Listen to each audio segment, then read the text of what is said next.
जैसे हमने अब तक के वीडियोस में देखा कि ब्लॉकचेन का स्ट्रक्चर क्या होता है, क्यों उसे ब्लॉकचेन कहा जाता है, उसके अंदर हमने काफ़ी सारे टर्म्स सुने, जैसे कि की कंसेप्ट्स हो सकते हैं जैसे शेयर्ड लेजर, कंसेंसस, प्रोवेनेंस, फाइनलिटी, ऑडिटेबिलिटी। अभी इन सब की कंसेप्ट्स के बारे में हम इन डिटेल जानते हैं। सबसे पहला की कंसेप्ट है शेयर्ड लेजर। अभी लेजर एक डायरी हो सकती है, एक डिजिटल एंट्री हो सकती है। ये 13 सेंचुरी से यानी कि 13वीं सदी से इसका इस्तेमाल करते आ रहे हैं हम अकाउंटिंग के लिए। इसका यूज़ होता है रोज़ कितने पैसे का ट्रांजैक्शन हुआ वो लिखने के लिए। अगर आपका कोई एसेट एक जगह से दूसरी जगह पे मूव किया गया उसका भी एंट्री किया जाता है इसके अंदर। अभी टैली जैसे सॉफ्टवेयर्स के थ्रू इसको हम डिजिटलाइज कर सके हैं, इसको एक डिजिटल कंप्यूटर के अंदर क्रिएट कर सके हैं, लेकिन फिर भी आज दिन तक लेजर्स का इस्तेमाल होता है अकाउंटिंग के लिए। तो ब्लॉकचेन क्या करता है, ब्लॉकचेन इस लेजर को एक शेयर्ड लेजर बना देता है, यानी कि हर एक डिवाइस जो उस नेटवर्क से कनेक्टेड है उसके पास वो पूरे लेजर का कॉपी होगा। तो इससे क्या होगा कि कोई एक जगह से अगर कोई हैक करने का या चेंज करने का ट्राई करता है तो बाकी सब जगह पे उससे अलग डेटा दिखाई देगा, तो तुरंत पता चल जाएगा कि यहाँ पे एक फॉल्ट है। तो इसका क्या फायदा है, ये एक ऑडिटेबल लेजर बन जाता है, क्योंकि जब सब जगह के सेम है तो ये सही डेटा गिना जाता है, क्योंकि हर एक डिवाइस में सेम डेटा आपको देखने को मिल रहा है और ये फाइनल गिना जाता है, इसमें कोई भी चेंजेस नहीं होते हैं।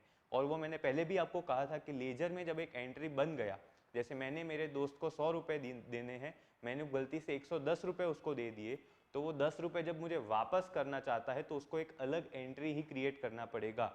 डायरेक्ट वो एक रिवर्स ट्रांजैक्शन से ही उसको हम कवर अप कर सकते हैं, उसको इरेज कभी नहीं किया जा सकता। जो सबसे पहला की कंसेप्ट था शेयर्ड लेजर। जो दूसरा इंपॉर्टेंट की कंसेप्ट है वो है परमिशंस। ब्लॉकचेन्स दो तरीके के होते हैं, एक परमिशनड और एक परमिशन लेस। परमिशन ब्लॉकचेन में क्या होता है, हर एक मेंबर जो ब्लॉकचेन में है उसका रोल, उसको रिस्पॉन्सिबिलिटी जो दी गई है और उसके परमिशंस डिफाइंड होते हैं। बिटकॉइन जो ब्लॉकचेन है वो परमिशन लेस ब्लॉकचेन है, क्योंकि उसमें हर कोई इंसान ट्रांजैक्शन कर सकता है। अभी जब परमिशन ब्लॉकचेन की हम बात करें तो जैसे अगर मुझे मेरा घर एक दूसरी पार्टी को बेचना है तो कहा जाएगा कि Dhruv wants to sell his house to Ramesh for example. तो इसमें क्या आएगा कि मेरा घर है तो मुझे जो भी चीज़ हो रही है वो दिखनी चाहिए, तो मेरे पास पूरे राइट्स होंगे। रमेश जो है वो मेरा घर खरीद रहा है तो उसके लिए भी काफ़ी इंपॉर्टेंट चीज़ है, उसको भी सारी चीज़ें दिखनी चाहिए। ब्रोकर जब आता है तो ब्रोकर को घर के रिलेटेड, प्रॉपर्टी के रिलेटेड जो चीज़ें हैं वही दिखनी चाहिए, उसको बैकग्राउंड में बैंक में क्या हो रहा है, फाइनेंसिंग में क्या हो रहा है, उससे उसको कोई लेना देना नहीं है।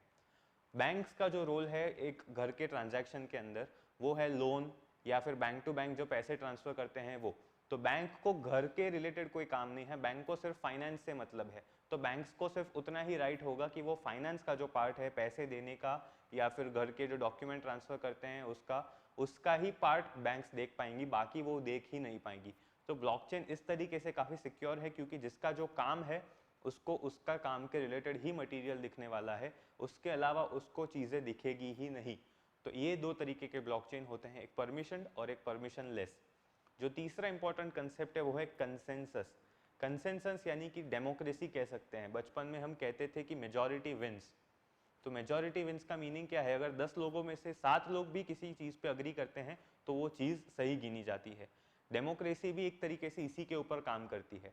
ब्लॉकचेन में डेमोक्रेसी जैसा कंसेंसस का कंसेप्ट कैसे आता है, ब्लॉकचेन में हर एक इंसान का एक इम्पॉर्टेंस है, क्योंकि अगर मेरा डिवाइस यूज़ हो रहा है ब्लॉकचेन में तो मैं भी एक नेटवर्क यूज़र हूँ, मेरा भी एक स्टेक है, मेरा भी एक अथॉरिटी है नेटवर्क में।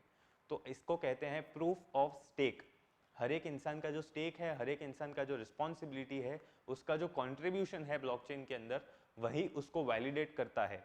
कि अगर जैसे मेरे डिवाइस, मेरा मोबाइल अगर ब्लॉकचेन से कनेक्टेड है और 10 लोगों का डिवाइस अगर ब्लॉकचेन से कनेक्टेड है तो क्या होगा, अगर गलती होता है तो मैं कभी ये तो नहीं कह पाऊंगा कि मेरा डिवाइस गलत है, क्योंकि ये मेरे पास है, इसका अथॉरिटी है, इसका रिस्पॉन्सिबिलिटी मेरे खुद का है। तो मैं कभी ये नहीं कहूँगा कि ये डिवाइस गलत है। इसीलिए प्रूफ ऑफ स्टेक इसमें कहा जाता है, क्योंकि आप इसके लिए रिस्पॉन्सिबल हैं, आप अपने डिवाइस के लिए रिस्पॉन्सिबल हैं। इसलिए अगर उस डिवाइस से कुछ गलती होता है तो वो आपका गलती गिना जाता है। इसीलिए प्रूफ ऑफ स्टेक इंपॉर्टेंट है, क्योंकि आपका रोल उसके अंदर है। तो आपका भी एक स्टेक, जैसे कंपनीज के अंदर स्टेक होते हैं कि आप इतने % होल्डर हैं कंपनी के, आप इतने % इक्विटी होल्डर हैं, वैसे ही ब्लॉकचेन के अंदर भी आपका स्टेक आता है। दूसरा एक इंपॉर्टेंट कंसेप्ट है कंसेंसस में, वो है PBFT, practical Byzantine fault tolerance. अभी नाम सुन के तो ऐसा लगता है कि इसरो ने कोई नया रॉकेट बना दिया है जो वो स्पेस में लॉन्च करेगा, लेकिन इसको एक कहानी से समझते हैं। एक शहर था, वो शहर के चारों तरफ बाइजेंटीन करके किंगडम की आर्मी आ गई वो शहर को कॉन्कर करने के लिए, वो शहर पे कब्जा करने के लिए। अभी क्या हुआ, वो बाइजेंटीन आर्मी के काफी सारे छोटे छोटे बटालियंस थे, छोटी छोटी टुकड़ियां थी। अभी हर एक छोटे बटालियन का एक कमांडर था। अभी पूरे शहर को घेरना है तो सब एक जगह पे तो है नहीं, सब अलग अलग जगह पे डिप्लॉयड थे। तो अभी वो सब कमांडर एक मैसेंजर के थ्रू कम्युनिकेट कर रहे हैं। अभी एक पॉसिबिलिटी ये भी है कि उसमें से कुछ कमांडर दगेबाज हैं, ट्रेटर है, जो एक्चुअली वो सिटी के लिए काम करते हैं ताकि वो उस सिटी पे कब्जा ना हो सके। तो ये प्रैक्टिकल बाइजेंटीन फॉल्ट टॉलरेंस जो PBFT कंसेप्ट कैसा है कि हमें एक ऐसा एल्गोरिदम डिफाइन करना है, एक एल्गोरिदम ऐसा बनाना है कि जिससे तीन चीज़ें हो सके। सबसे पहला कि जो लॉयल कमांडर हैं, जो वफादार कमांडर हैं, जो दगेबाज नहीं है, वो सब एक ही चीज़ करे। दूसरा जो इंपॉर्टेंट चीज़ है वो क्या है कि जो दगेबाज है, जो ट्रेटर है, वो चाहे कुछ भी करे, उससे लॉयल वफादार लोगों को फर्क नहीं पड़ना चाहिए।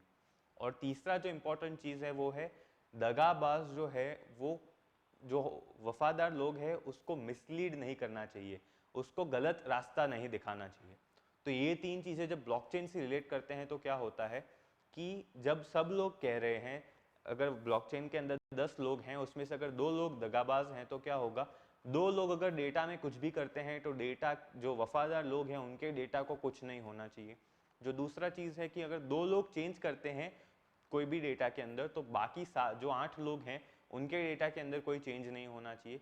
और तीसरा, अगर 2 लोग कोई गलती भी करते हैं जानबूझ के या बाय, अगर अनजाने में अगर उनसे वो गलती हो गई, तो भी बाकी के जो 8 लोग हैं उनका जो ब्लॉकचेन है वो फंक्शन करके एक फाइनल जो रिजल्ट आपको चाहिए वो तो प्रोड्यूस करके देगा ही। ये है PBFT, practical Byzantine fault tolerance.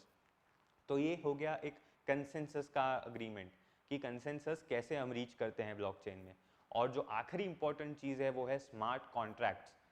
Smart contracts यानी कि जब हम कोई भी अग्रीमेंट करते हैं फिजिकल वर्ल्ड में तो उसके अंदर काफ़ी सारे क्लॉजेस लिखे हुए होते हैं कि अगर आप घर खरीद रहे हैं, घर रेंट पे ले रहे हैं, तो इतना लिखा होगा कि इतने टाइम का आपका लॉक इन पीरियड है, यानी कि इतने टाइम तो आपको कंपलसरी रेंट पे रहने के बाद इतना टाइम तो आपको उस घर में निकालना ही पड़ेगा। अगर घर में नहीं रहते हैं तो भी इतना टाइम तो आपको मिनिमम रेंट पे करना ही पड़ेगा। इसको कहते हैं लॉक इन पीरियड।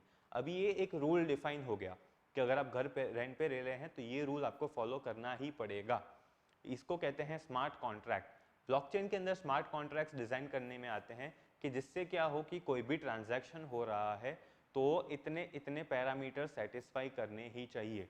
जैसे हमने पहले एक मैन्युफैक्चरर से लेके एक स्क्रैप मर्चेंट तक एक गाड़ी का एग्जांपल लिया था, उसमें मैंने कहा था कि आरटीओ जो है, आरटीओ पहले ही कह देगा कि अगर ये चीज़ आपको करनी है, अगर आपको एक कस्टमर से दूसरे कस्टमर गाड़ी बेचना है तो आपको इतने डॉक्यूमेंट्स कंपलसरी लगेंगे। अभी ये हो गया एक रूल, वो रूल आप ब्लॉकचेन के अंदर जब इंप्लीमेंट करते हैं तो उसको कहा जाता है स्मार्ट कॉन्ट्रैक्ट्स। अभी ये स्मार्ट कॉन्ट्रैक्ट्स ही वो चीज़ है जिससे ब्लॉकचेन कस्टमाइज होता है, क्योंकि हर एक बिजनेस का अलग रूल होता है, हर एक ट्रांजैक्शन के लिए अलग रिक्वायरमेंट डॉक्यूमेंट्स होते हैं, अलग नेसेसिटीज़ होती है जो आपको फुलफिल करनी पड़ती है। तो इसी से ब्लॉकचेन कस्टमाइज होता है, इसी से यूज़र डिफाइंड ब्लॉकचेन हम क्रिएट कर सकते हैं। तो ये थे कुछ की कंसेप्ट जो ब्लॉकचेन के बारे में आपको जानने का ज़रूरत है। आगे हम देखेंगे कि ब्लॉकचेन में इतने सारे जो लोग, जो इतने सारे रोल्स हैं ब्लॉकचेन बनाना, उसको मेंटेन करना, वो सब कौन करेगा, वो हम देखेंगे नेक्स्ट वीडियो में। Thank you for watching.